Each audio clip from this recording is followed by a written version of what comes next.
All right over here I probably have what's probably the most budget and popular turbo on the internet, the MaXPeedingRods GT3582.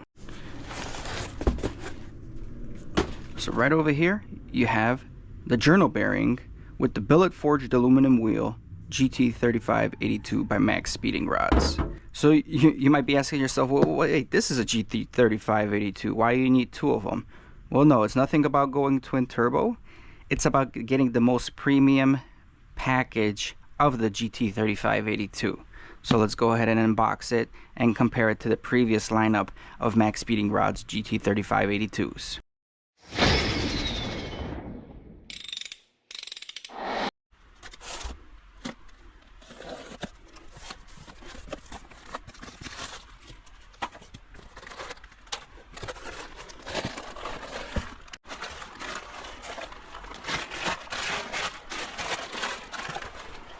Alright guys, right in front of me I have the new MaXPeedingRods GT3582 dual ball bearing ceramic turbocharger. Now these turbochargers are super popular amongst a lot of budget builds because they have the right recipe. They have great sizing to make about 500-600 horsepower, and they're super budget friendly. Now let me kind of go over what's included in the MaXPeedingRods packaging. You have your installation instructions for the turbocharger, you have a turbocharger troubleshooting guide, and you have a MaXPeedingRods brochure. As you guys know, MaXPeedingRods does so many things, from turbochargers, suspensions, rods, shocks, everything you can kind of think of, and now they're going with OEM replacement parts such as brake pads and other components, so that's awesome. You do get your metal gaskets with this turbocharger, which is always a plus. You have some gaskets for the feed and the drain. They give you a little syringe so you can prime your turbocharger before you start it. That's always a good idea. This is something new I've noticed. They actually give you a feed line fitting that is probably restricted specifically for the ball bearing turbocharger setup. The feed line would be going right in here. So that is nice that they included the feed line. Little sticker here. Some gloves is a new thing that they're putting on with every order, and I've also noticed the last few turbochargers they do give you the turbocharger balancing test. As you can see, it has passed up to 80,000 RPMs here, so that's reassuring, and MaXPeedingRods is kind of moving forward, building more and more quality parts, and I've noticed they've been including better things with the turbochargers that you purchase going forward. So from the naked eye, they almost look identical. As you can see, they both have a 4-inch inlet here for the compressor with a vented compressor housing right here for anti-surge. You do have a fitting here for boost reference. So 4-inch compressor inlet, 2.5-inch compressor outlet, and they both have, as you can see, forged aluminum wheels, even though they are slightly different to the eye.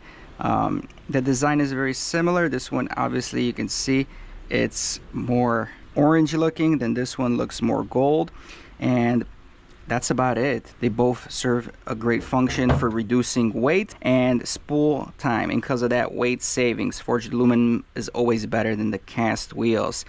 They are balanced, as you can see.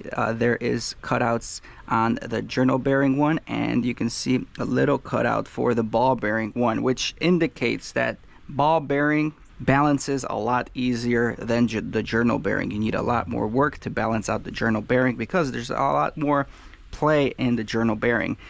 One other thing I want to tell you, look how easily the difference is on how they spin. This is the journal bearing, you see, barely wants to continue spinning. Where, let's take a look at the ball bearing.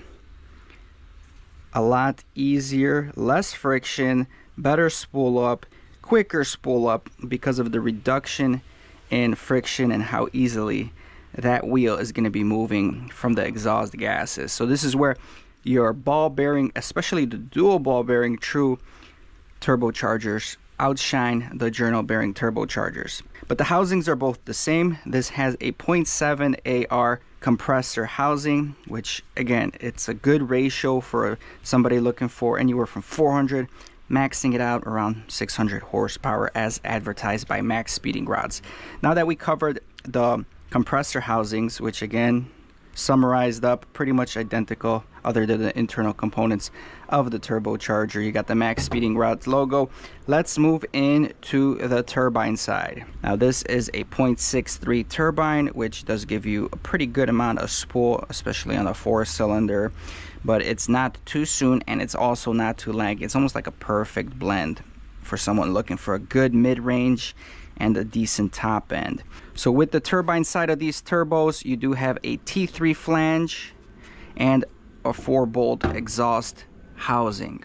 These turbos are both not internally wastegated. They use a external wastegate that you'll have to plumb up into your turbo manifold. The benefit of external wastegates is with a good wastegate and a bigger diameter wastegate, you are able to excrete the boost gases more efficiently than some of the internal wastegates that have restrictions or very small port exhaust holes that will give you boost spikes.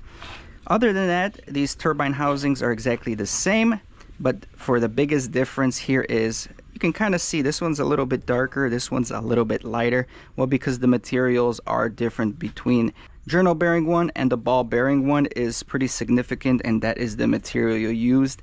These are stainless steel housings for the turbocharger right over here, and honestly, if you guys are running turbochargers that use like a more of a cast non-stainless steel housing, you will notice how they get rusty very quickly. I've painted my housings before just to eliminate some of that rust and corrosion, but it only lasts so long before the rust comes back. So having a stainless steel housing that is actually much more heat resistant and it's not gonna rust, it's gonna look way better under the hood of your vehicle, and it's just gonna keep shining for a very long time. And I'm also very curious because the sender cartridge also kind of looks stainless steel, just as this material is compared to the non-stainless steel material. So if the center cartridge is also stainless steel on this, that's even better. Flange itself, the actual inner portion, is just about 3 inches for the exhaust, which is plenty of flow for the power rating this turbo is rated for. And also the turbine housing on this side is a 0.63 Turbine AR, again, which is very popular amongst 4-bangers. So now that the turbine side is covered, let's go into the center cartridge. These are oil cooled as well as water cooled. Now on the journal bearing turbos, you can get away with just oil cooling these turbos. Plenty of people have done it with no problems because you get so much oil running through this turbo. That oil is going to take a lot of the heat and build up away from the turbo and transfer it back into the engine. However, with the new ball bearing turbo design and the oil restrictor that's built in, the turbo is not going to see as much oil flowing through it, and therefore you could potentially have more heat building up in these turbochargers. So when you're doing a ball bearing turbo install, you definitely want to run the water lines that are provided with, again, both turbos, but it's even more critical to run the water lines on a ball bearing turbo just to keep that heat management in check. So you got your oil feed, 2 coolant feed and drain lines, and then as well as the oil drain on the bottom itself. One thing I like about ball bearing turbochargers is the fact that they run and use less oil. A lot of people that are doing these aftermarket turbo builds have a lot of turbo smoking issues and oil pressure going into the turbo issues. So unless you're running a oil pressure regulator for your journal bearing turbo, it's a really good chance you might have oil smoking and burning through the piston sleeves on the turbine or compressor side.